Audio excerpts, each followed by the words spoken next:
Good. Sing.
Now that your blood is flowing, we can begin to welcome to CVUUS. I'm Ellen Flight, the worship associate today from the worship team. And I welcome those of you who braved the roads this morning and made it. Thankfully, the snow stuff, but it's so beautiful outside. Just the right height now, I think. Although there's a huge plow pile in my neighborhood that the kids will attack this afternoon, I'm sure. That's so fun. So I welcome those of you who are here in the sanctuary, those of you online. I know that I heard yesterday that someone checks in from Michigan. She's a former member, and the sustenance we can provide for her is great, and so we welcome you, and then those of you who might find us in the future when you're scanning our website. We recognize that CVUUS gathers on the unceded land of the Western Abenaki people. We respect their spiritual relationship to the land, and we hope to learn from them how we can live together in balance with the earth. A bit of information for those of you present in the sanctuary today. We have hearing assistants at the back. And if you look on the back of your order of service, you'll see a series of announcements, and the first one tells you 3 different ways you can get in touch with us. So rather than me tell you that, I'm going to let you read that information. This morning's service is led by Reverend Tricia Hart, one of our 2 interim ministers. And this morning we'll be discussing the topic, Deepening Our Roots and Spreading Wings, which is related to the theme of this year's Roots and Wings campaign to shape our future. I'm very excited because, for me, I love raising money with all of you here at CVUUS. It's kind of perfect. We didn't plan that I would be the worship associate, but it works out that way. And that's the case if it's an annual fund or a special capital campaign. We have a great team that's been working for several months to plan and start executing our efforts as a congregation, and you'll meet many of them later in the service. Several years ago, on an earlier fundraising effort, I was given a gift by Abby Sessions, who had found this hat at a garage sale. That's why I still have it. So I'm delighted. If you can't see it, it has dollar signs all over it. I love it. And if it didn't pinch my head so much, I might leave it on the rest of the morning. But maybe we'll just go there. Yes. I did wear green today for the campaign. I'd like to have all the details down. As you know, you may know, after the service day, we will be having a special luncheon as part of the kickoff for our campaign. The meal will feature both roots and wings.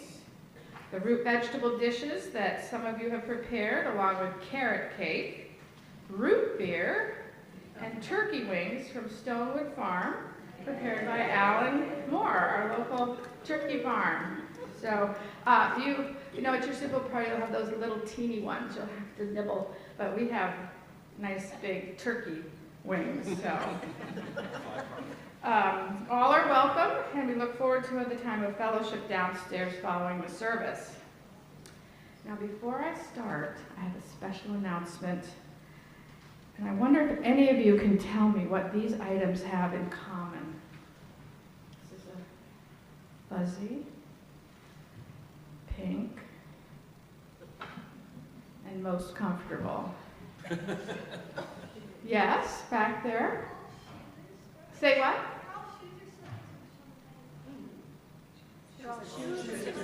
They're all shoes or slippers. I use these as my slippers. And the reason that I brought them today is so that you would all have visual examples of items that you can bring to wear inside during the winter when you come to CVUUS.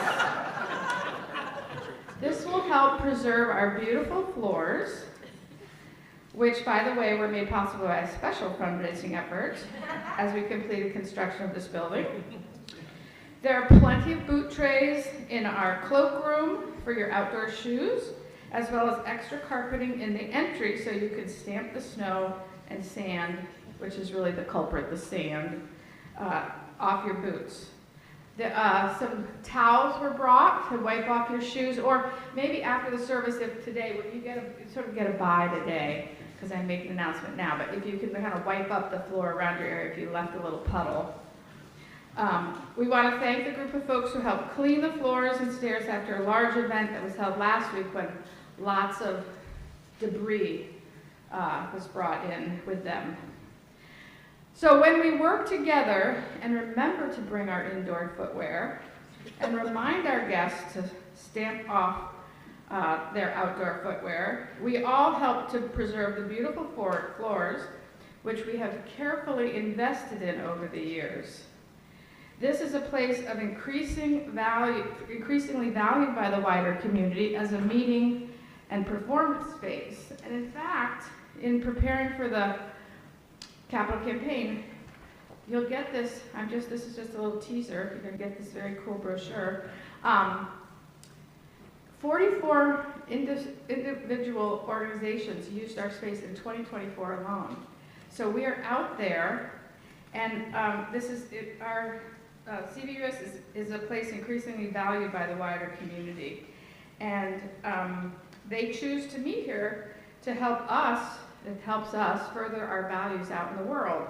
And so that's an important, maintaining ourselves as a beautiful space for people to have significant events is important to us. So you all can pitch in and do that. And I know from my years of experience here that when we all do it together, we're very successful. So thank you. And now if you will join me in the chalice lighting.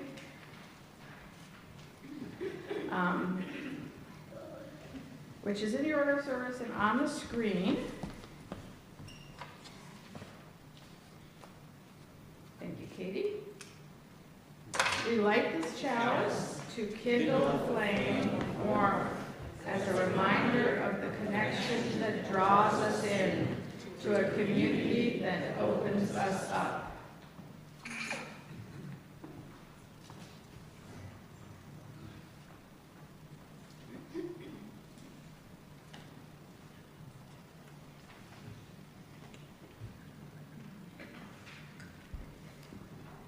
Good morning. Good morning. I'm Tricia Hart. I'm one of the co-interim ministers. I'm the one of the co-interim ministers who is living in Vermont and still got here today, even though I live in Williston. And my spouse and partner in life and in ministry, Peter Newport, actually came down with me yesterday so that we could be sure to see all of you this morning. Glad we did. The call to worship this morning was written a number of years ago by a woman named Betty Bobo Seiden. This is Black History Month, and Betty was a lay person. She died last year. She was a lay person and a very active member of our Unitarian Universalist congregation in Oakland, California. And she delivered this message, these opening words at a service they were having a number of years ago, talking about our work to be a religious community that cares about justice and inclusion.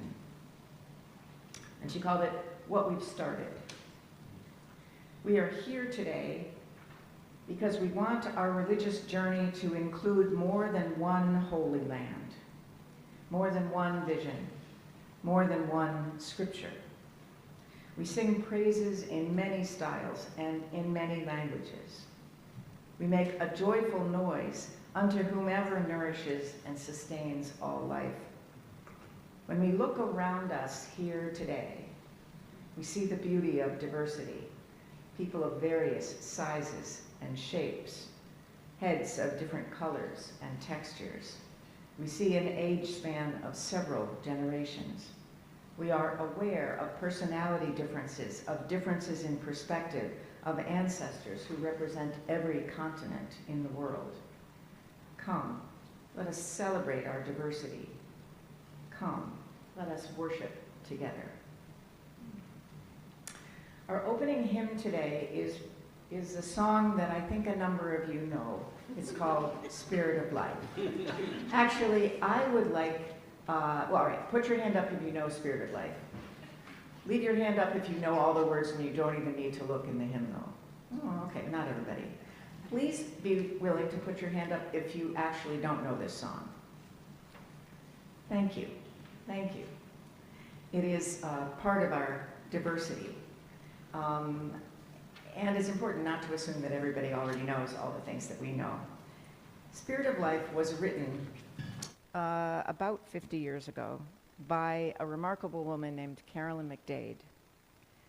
It has become something of an anthem of Unitarian Universalism, and lots of congregations sing it frequently. An article I read about it says that Spirit of Life touches what is central to our faith: compassion, justice, community, freedom, reverence for nature, and the mystery of life.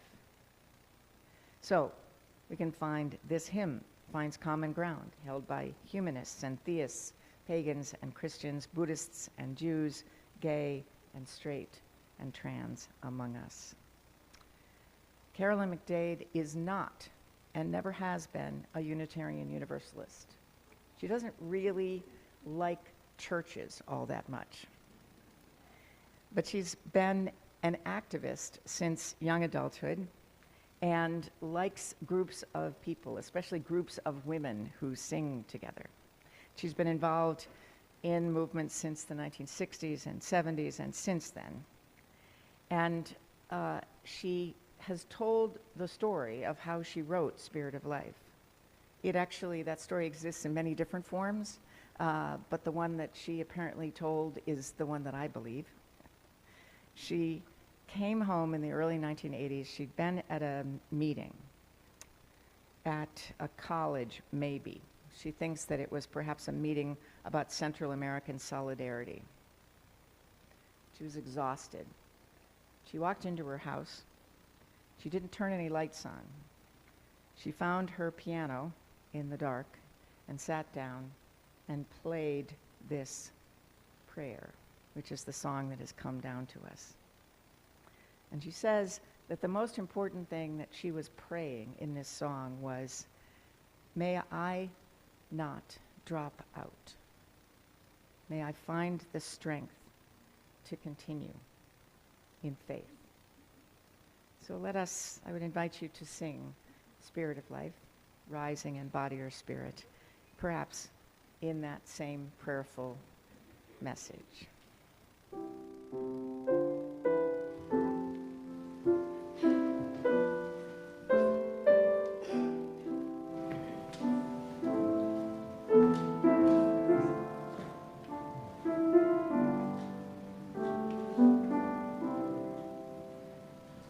Spirit of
Good morning, everybody.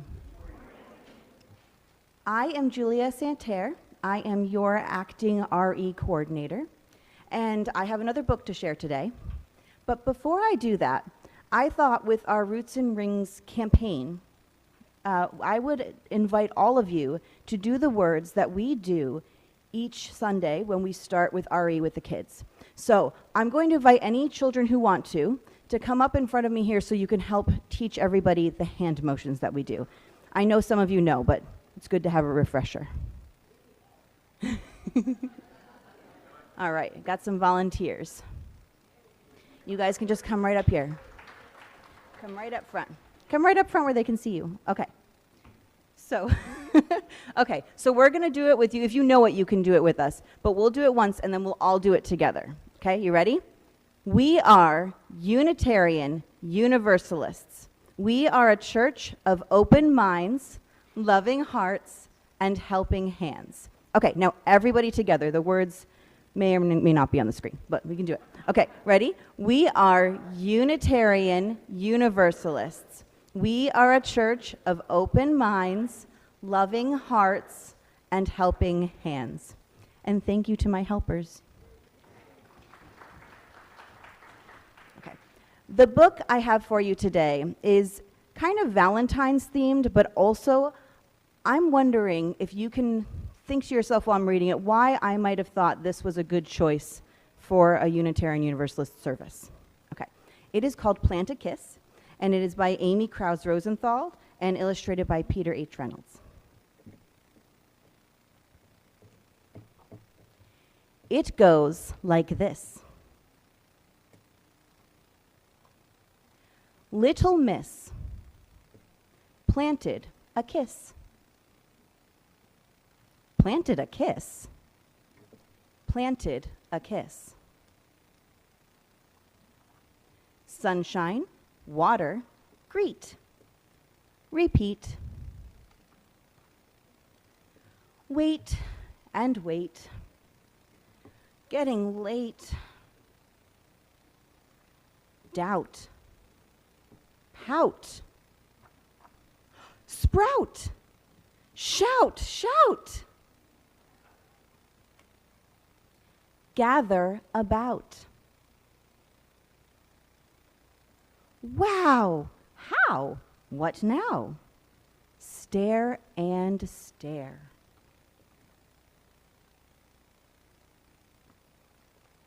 I'll share, she declared. Don't you dare. It's far too rare. It'll go bare. She didn't care. From there, everywhere. To and fro, high and low, rain or snow, with a bow. Alas, time to go. So she returned, and there she learned from one little kiss, endless bliss.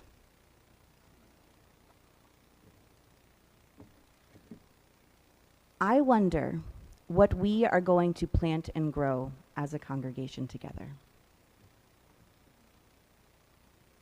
And now I invite the younger people to join me, and you can all sing us out to Fenhouse.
one of the wonderful things about stewardship season. I don't have a hat like this, Ellen, but maybe I need one.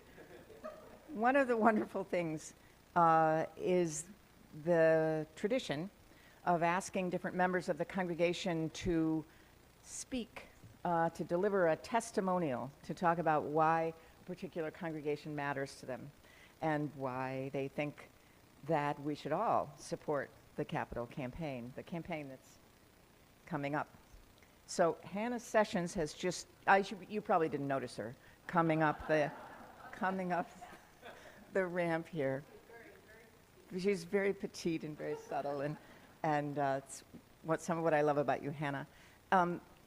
Hannah was a kid in this congregation when it first started. She wasn't born into this congregation, but pretty close. So her parents are still active members of the congregation, and so are her children, because Hannah left in the way that young people do and then returned, and she and Greg brought their children here, who are third generation Unitarian Universalist. They're not here someplace hiding subtly. They're watching on Zoom. They are watching. We could all say hello.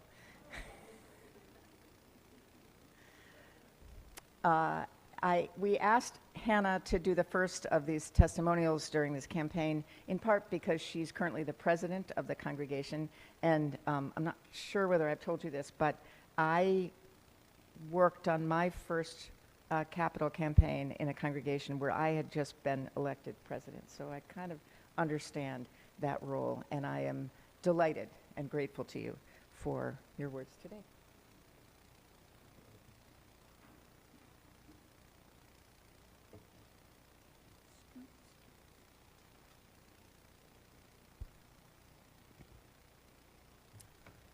I mostly agree to speak so I can greet the little bird that's up there in the corner, which is a privilege from this viewpoint. I'm honored to be the kickoff testimonial of the Roots and Wings campaign. Thank you for asking me. I hope that everyone will take some time during this campaign to think of a memory of something that made an impression on you here at CVUUS. I took the time and I want to share 3 memories today. It's 1990-ish. We're in the Sarah Partridge House in East Middlebury. I'm maybe 11 or 12. Catherine Schloff is our RE teacher that day. She takes a board and lays a white felt fabric on it. And then we place an array of colorful cutout fabric shapes. We stand back and we say, oh, that looks really nice. And then we remove the shapes and we put black fabric down and we put the same shapes on the black fabric. And it's striking how the colors just pop. And we reflect on how the darkness can bring out the light. And how maybe we can't appreciate good things without some struggle, some bad days. It's 2007-ish. I'm a young adult sitting in the old sanctuary at the end of Cross Street. I returned to the area, gotten married. Greg and I have started our business and a family. I may have taken a couple naps during the service during those days. But I do remember vividly the day. A Middlebury College student from the Midwest gave us a testimonial about her church growing up and what it means to her. And in front of a room of strangers, she teared up thinking about her church at home. Maybe some of you remember that. It certainly made an impression on me when I realized how much you all mean to me and how much our society means to so many people. And that was even before we had this gorgeous building. It's 2020 and we're living through a global pandemic together. We're all separated physically, but my weeks are marked by our Zoom services where I find immense strength in seeing your faces in small boxes on my screen. I joined the board in 2021. I had to look that up because it feels like way longer than that. And based on my experience with school boards, where we can compare budgets of like-sized schools, I was really interested in seeing how our budget compared with other churches of our size. In doing so, I learned 3 things.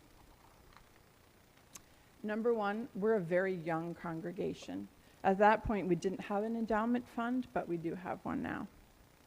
We're also an incredibly generous congregation. Our annual pledge drive nets way more than most congregations of our size. We're also an extremely active congregation.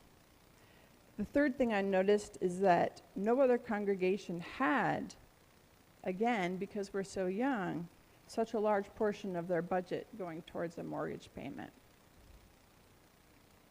With our fixed interest rate due to sunset, I will admit to losing a little bit of sleep upon discovering this.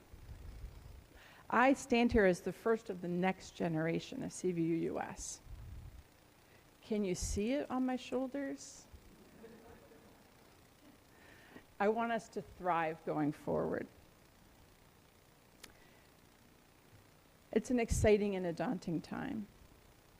Besides paying for our roof and other critical infrastructure needs, it truly, truly warms my heart that paying off the mortgage is a goal of this campaign. We need our spiritual institutions more than ever, and we cannot know the effect that we have.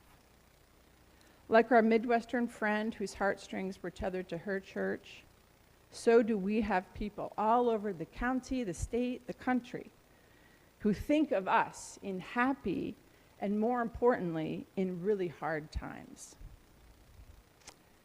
We have been and will continue to be the multicolored shapes that sing against a dark background.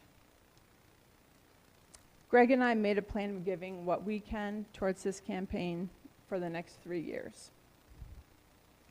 It is a privilege and a joy to be part of something so positive and empowering, especially during these times. Because joy is the ultimate act of resistance. We can build and maintain a presence of joy, of compassion, education, sustainability, with love at the center, and no one can take that away.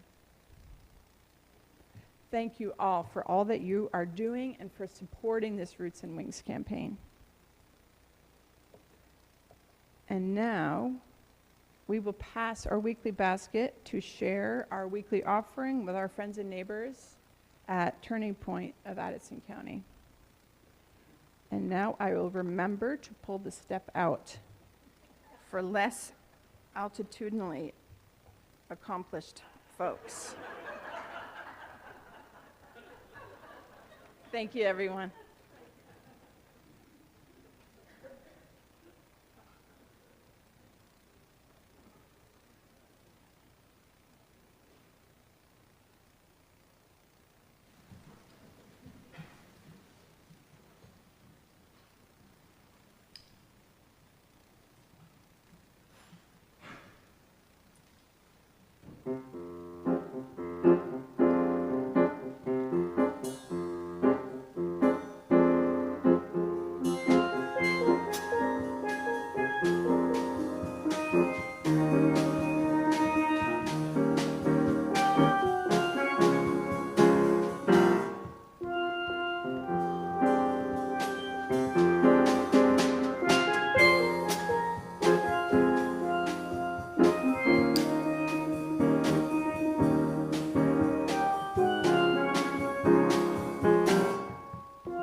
4 yellow cards this morning with milestones and passages and appreciations.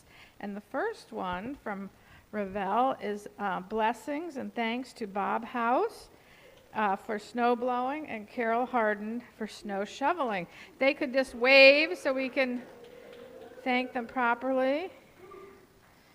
And Bob House shares a message that starts with the word help and an exclamation point.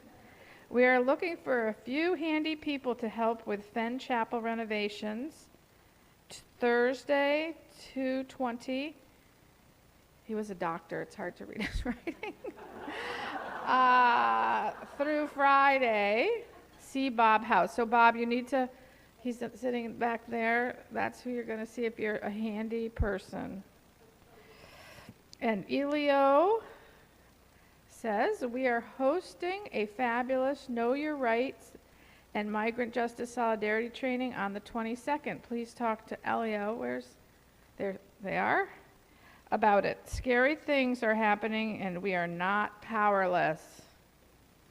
And finally, Hannah Sessions shares, today is my dad's birthday. Bill Sessions is 78 years old. Woo! And he's there in the back. Happy birthday to you. Happy birthday to you. Happy birthday, dear Bill. Happy birthday to you.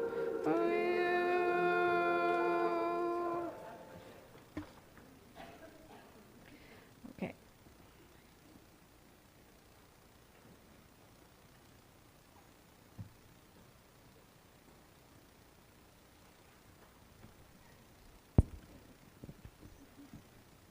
I would invite you all now into a few moments of reflection, of meditation, of prayer, however your tradition needs you to spend a minute.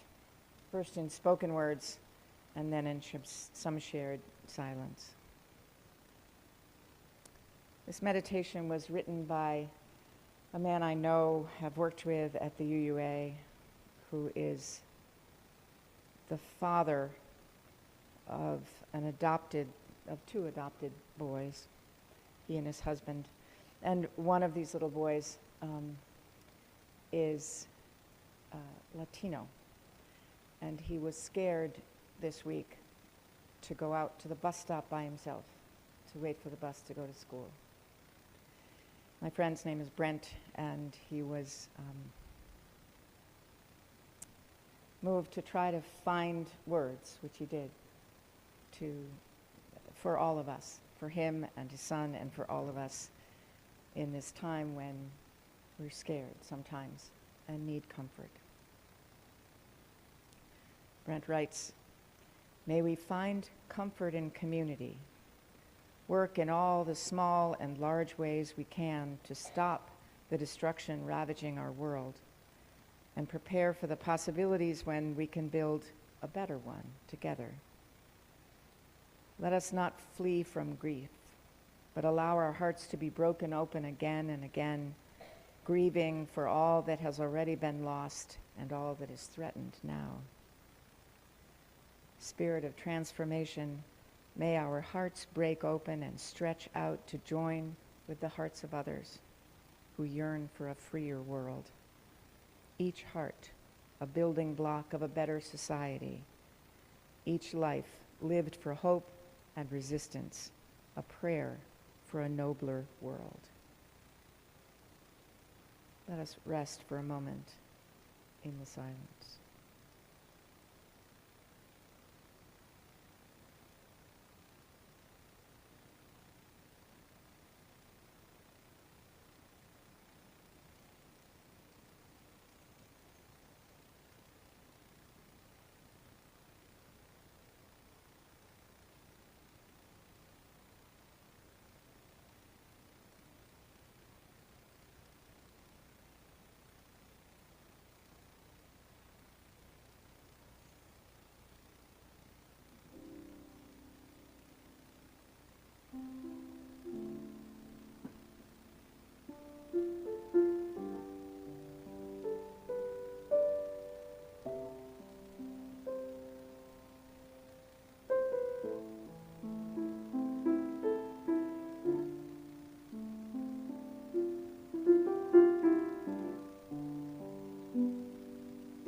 Many of you have heard me talk about the first Universalist church in Yarmouth, Maine, which is where I became a Unitarian Universalist in 1986, which happens to be the same year that CVUUS became formally a congregation. I've talked about it, but I'm not sure that I've told you what that congregation taught me about capital campaigns and why they matter. When my former husband and our 3 young children arrived, the Yarmouth church was a good place. And in a lot of ways, it was less than it might have been. I'm thinking that there were many families who, when they arrived with their children, might have been discouraged because there weren't really any rooms that belonged to the kids in that church, which was 150 years old, a little bit more than that. The spaces were all shared and crowded and old. The minister was not old. He was young, he was great, he was straight out of seminary, he was smart, he was funny. And he didn't really have an office. The office that existed, I guess it was the church office, was a room off the kitchen in the parsonage, which is where the minister lived. Actually, as I think about it, there weren't really any offices at all in that space, and there was only one meeting room, which was pretty small. We called it the annex, and apparently some really intrepid older members of the congregation heard that there was a freestanding building on some farm that was for sale, and so Bob Hodgson found a way to put it on a truck and bring it over and plunk it out behind the church, and then they built a step into it. Yeah, that was our office. I did wonder, I didn't think about this at all at the time, but I do wonder if those realities had perhaps limited the pool of interested ministers. But the congregation was growing. There was a lot of excitement. There were challenges for us. And a bunch of younger members, which at that point included me, got talking. And we imagined an addition being built on to the old church, which would have classrooms and offices, including an office for the minister, and a library, and places where people could gather, and an elevator. By that time, I had accepted a seat on the board, and I took the nothing that I knew about capital campaigns and started learning. I learned about comprehensive planning and bridge loans and working with architects and feasibility studies.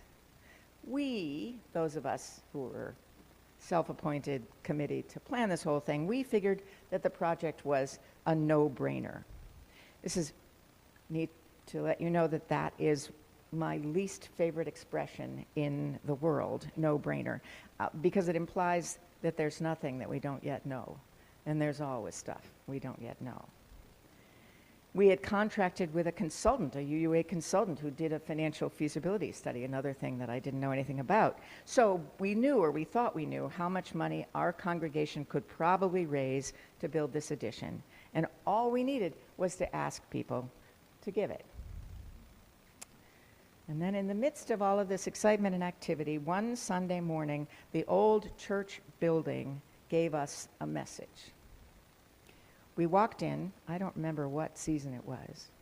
We walked into the church, and a number of people noticed, don't worry, this isn't real, there isn't really a spot on the ceiling. But in that church there was, in the corner. You could sort of not avoid seeing it if you were looking at all forward in that church. And a number of us tried to pretend that we weren't seeing it, but there it was. And it turns out that there was indeed a leak, and it was complicated because in the steeple of that old church was a belfry, and there's a roof on a belfry. Did you know that? That's what protects the bell. And that roof had corroded and was just not working anymore. And so water was coming in through the belfry and into the church. Now you might think that that was just something that we would refer to, I don't know, the facilities team. Bob, not Bob, but somebody like Bob. But actually, and this took a few weeks for us, for me anyway, to fully understand this. Actually, this was a message that we needed to pay attention to. Because in all of our excitement about this new space, for those of us who were newer in this congregation and our new kids, we were not thinking at all about this 150-year-old building, which was beloved to all of us, but especially to some of the people who'd been members for decades, brought up their children there. And maybe because it was Maine and because people didn't want to make trouble or something, all of our excitement about this new thing hadn't yet been met with hesitation, any active hesitation on the part of the rest of the congregation who actually, an elevator might have been nice, but they've been climbing those stairs for the other 80 years of their lives. And who are these children anyway?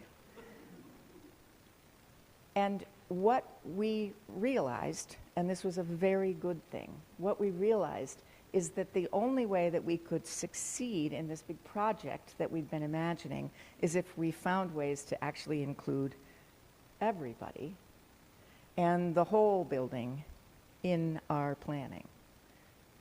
We didn't know it before, I'm embarrassed to say, but we learned it then, and I really do think of it as the building sending us a subtle little message on the ceiling. So we changed everything. We changed the plan. We made the addition smaller. We moved the elevator. We did a bunch of things in the plan. The architect was on board, absolutely. And we also decided that the best order of events in those projects would start in the old building, would paint that sanctuary room, which my friend Peter Luton, the funny young minister, referred to, privately anyway, as mausoleum mauve. It's kind of that pink color that maybe reminds you of dead things. Anyway, it got painted. It's really a wonderful thing, and I left that congregation almost as the building was being finished, as I headed off to seminary, but I was there last August. I spent a day in that building, and it is amazing to see the spaces now well used that we had dreamed about 30 years ago. Oh, and I brought a little show and tell.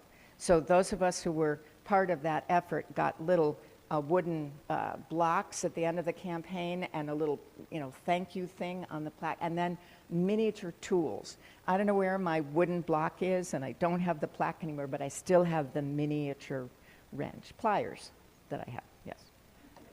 So I brought them today. I know that there are many of you, and you watching on Zoom, who could tell similar stories about how this building, sheltering us today, came to be, and how the congregation was changed by that experience. How many of you here, I wish we could see, but maybe you could put up your hands on Zoom, how many of you were actually involved in the process of imagining, raising money for, and making this building happen? Great. Are there any, thank you. Are there any hands up? Good. Mary says there are hands up. I'm sure there are.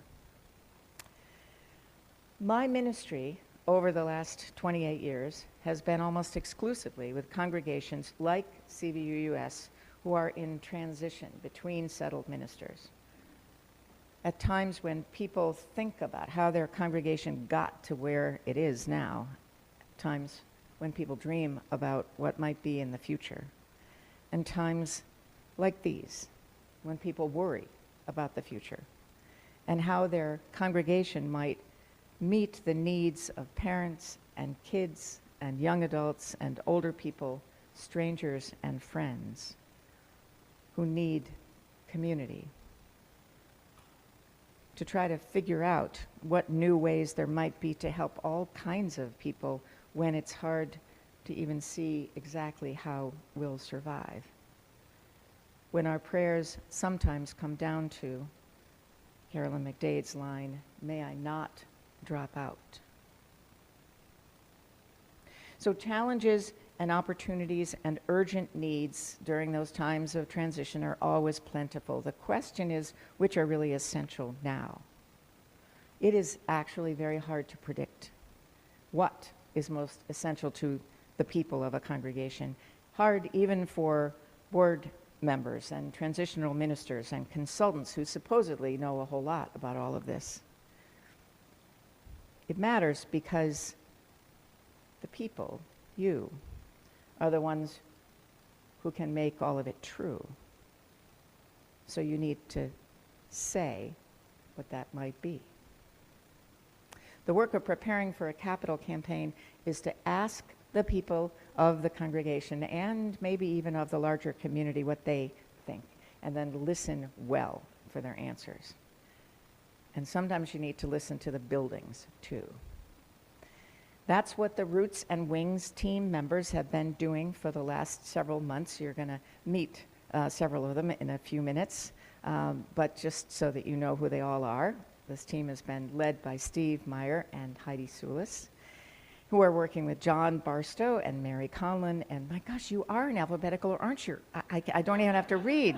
So John and Mary Conlon and Ellen Flight and Kate Gridley and Mary Hadley and Alan, who's out of line, Alan, but good, and Andrea Sambrook, along with the help of the helpful and talented Mark Ewert, who is the fundraising consultant working with the team. They've been asking lots of questions and listening to your answers. And I need to tell you that, like lots of campaigns, this campaign didn't start out looking like it does now. The whole idea initially was about what Hannah talked about, a campaign to pay off or pay down the mortgage. It's not that CVUUS hasn't been paying this mortgage religiously for all the years that you have. The balance is now down to $400,000, which is a lot less than it used to be, but the payments are still, before the rate gets recalculated, $54,000 every year, which, if you do the calculation, is 14% of all of the expenses that the congregation spends. So it is hard, once you do that little bit of arithmetic, not to think of all the wonderful ways that $54,000 might be spent every year. After all, that's money that's contributed by all of you and others who make a pledge.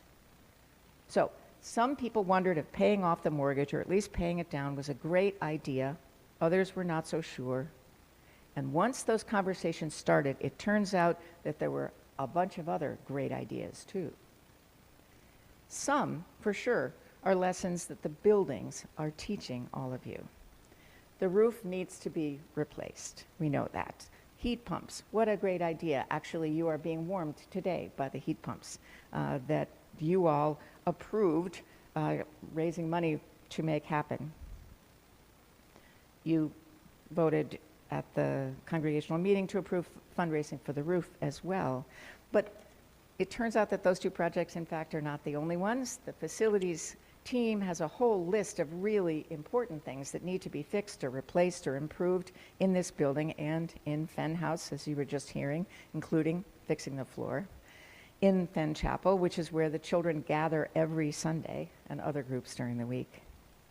So you could do all of those things, maybe, but just paying for them would empty out the building reserve fund, and there would be nothing left for the next urgent project that will arise. Okay. So pay off the mortgage, make it possible for CVUUS to continue being the busy, effective, inspirational congregation it already is, without cutting staff hours, including the ministers. You are now working with a 3/4 time ministry, if you may have forgotten, and without stressing everybody out with repeated appeals for more money. All right, so do that, and replenish the building reserve fund, which has probably never had quite enough money. Is that right, Mary? Like never, okay. So that the buildings can stay safe and clean and wonderful to welcome all of you and your friends and the hundreds of people in the community who come here to do their work, most of which, our UU values remind us, is essential. By the way, 44, Ellen, as soon as Laura made that list, she said, you know, I forgot 3. So it's at least 47. Many organizations meet here. Okay, 2 good ideas. And it turns out that people were also thinking about another aspect, another important aspect of this evolving congregation, specifically the social justice work that last year and this have grown to be very much essentially part of CVUUS's identity. It's always been true that individuals in this congregation have done justice work, but the congregation is owning some of it now and has a goal of becoming a true community of communities, welcoming and working with people, not typical Unitarian Universalists, but people whose humanity, as important as ours, is being marginalized, denigrated, is at risk in the larger community outside these doors.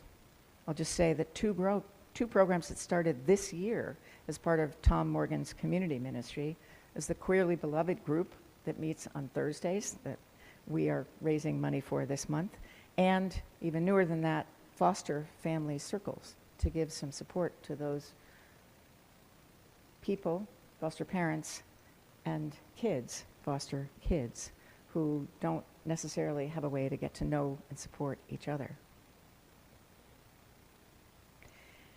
Working to make the world more just is important. It's essential to many CVUUS people, but until now there has not been room for that work in the budget.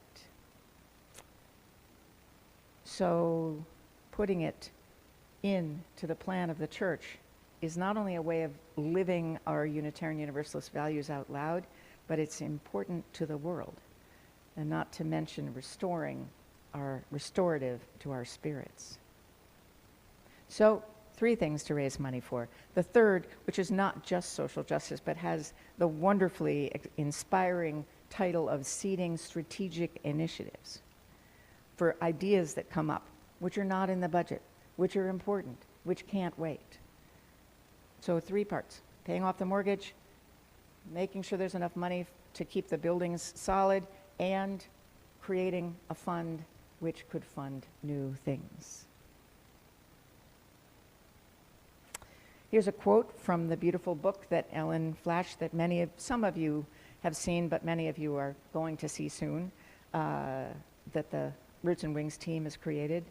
The purpose of this Roots and Wings venture is to take us boldly into the future, because it is time to build on decades of commitment to our beloved community.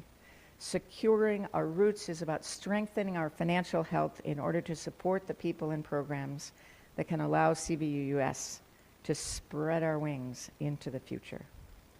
Projects that will serve the current and future needs of people, programs, and infrastructure by maintaining what we've already built.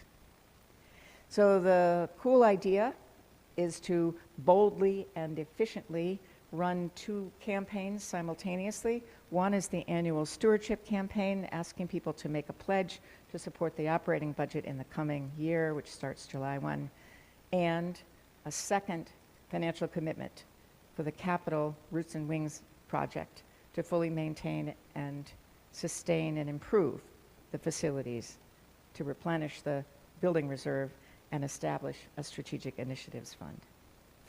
Here's how this works. Quickly, in case you don't know, every household will receive a call from a visiting steward. Hey, are there any visiting stewards here?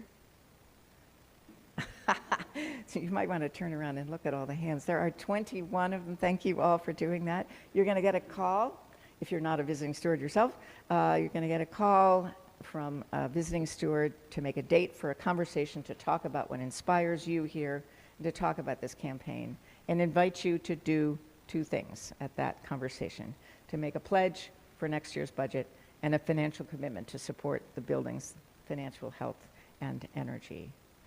The goal of these visits is to simplify this process, but also make it more meaningful and actually fun. This is not about anything that's high pressure or uncomfortable.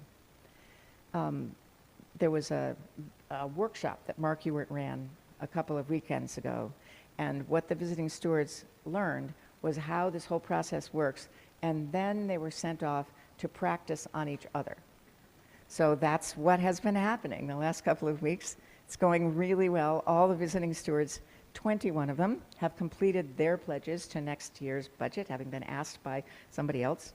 Along with other early pledges, the congregation is more than a third of the way to your annual goal already before it's officially launching today. And commitments to the capital campaign, it's actually a little confusing because there's so much good stuff happening, so I don't even know what the full number is. Even if I wanted to tell you, I don't, but just know that it's ahead of projections.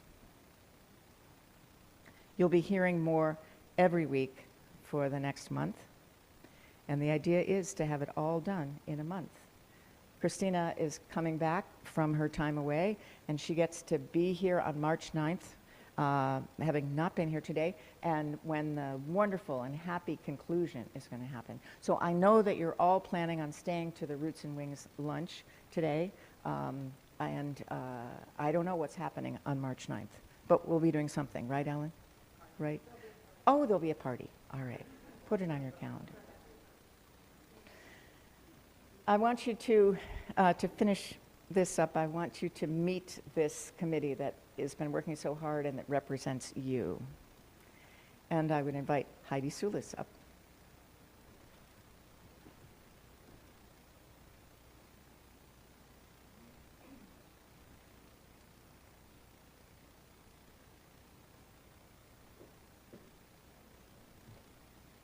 Good morning.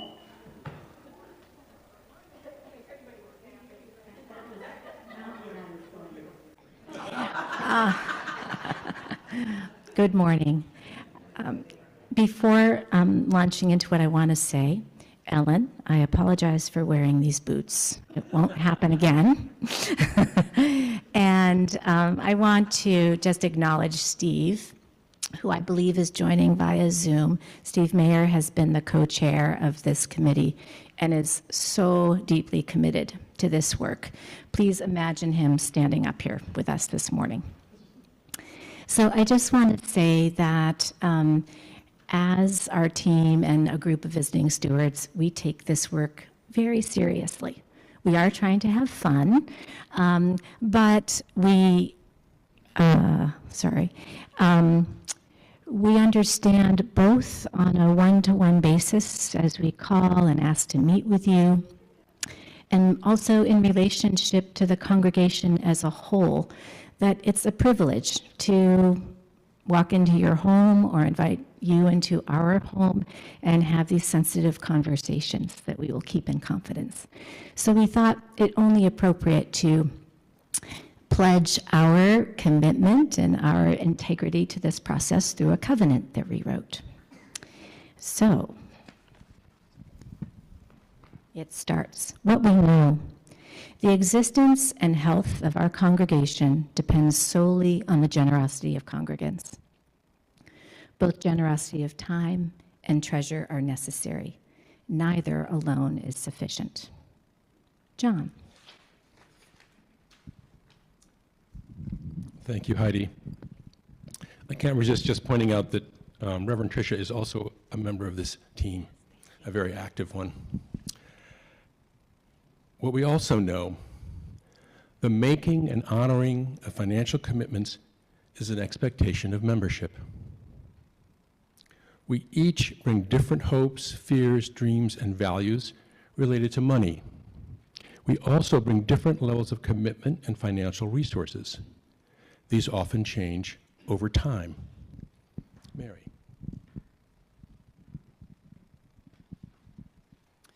What we hold to be true. Generosity is a core religious value.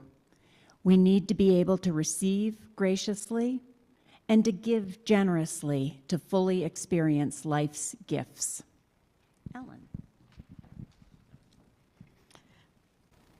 Many of the gifts we have, we did not earn. A realization of this calls us to be grateful and wise stewards. CVUUS plays a unique and precious role in our community, serving as a beacon of liberal religion.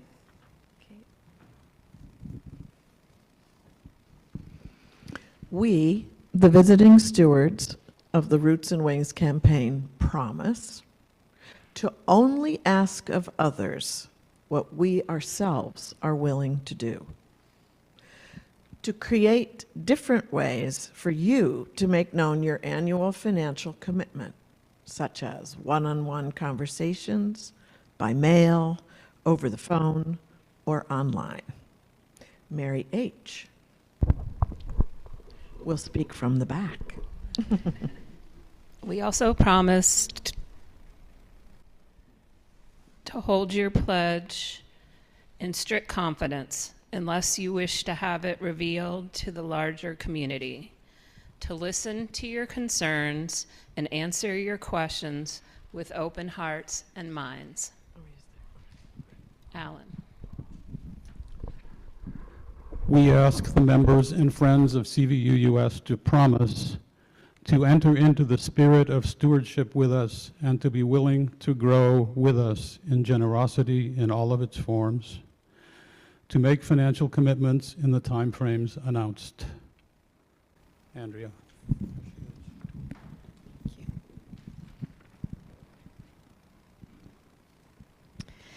To communicate questions or concerns that you may have about the process in a way that is direct and assumes good faith. May we all, one second. This is for everybody. When they say all, they mean all. Please join me in unison as we read what's on the screen. May we all be open to our own transformation and committed to CVUUS's mission and the vision of Unitarian Universalism. Thank you.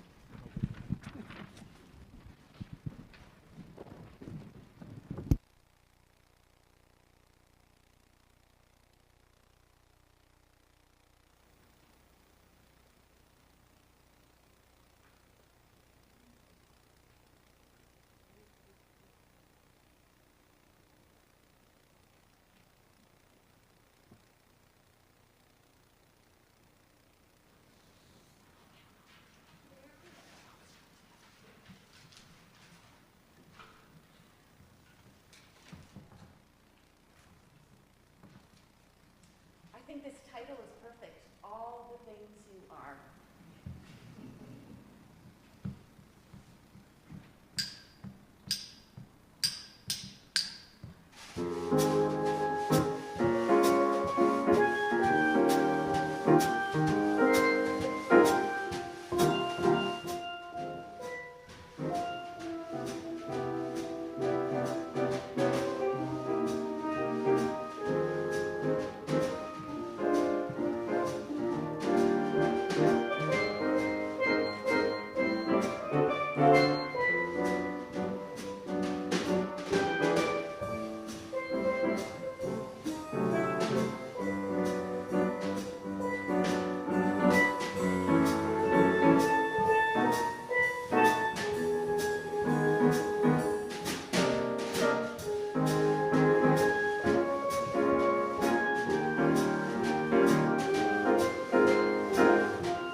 Today's closing words are from James Baldwin. There is never time in the future in which we will work out our salvation. The challenge is in the moment. The time is always now. Would you say the words with me and each other as we extinguish the chalice?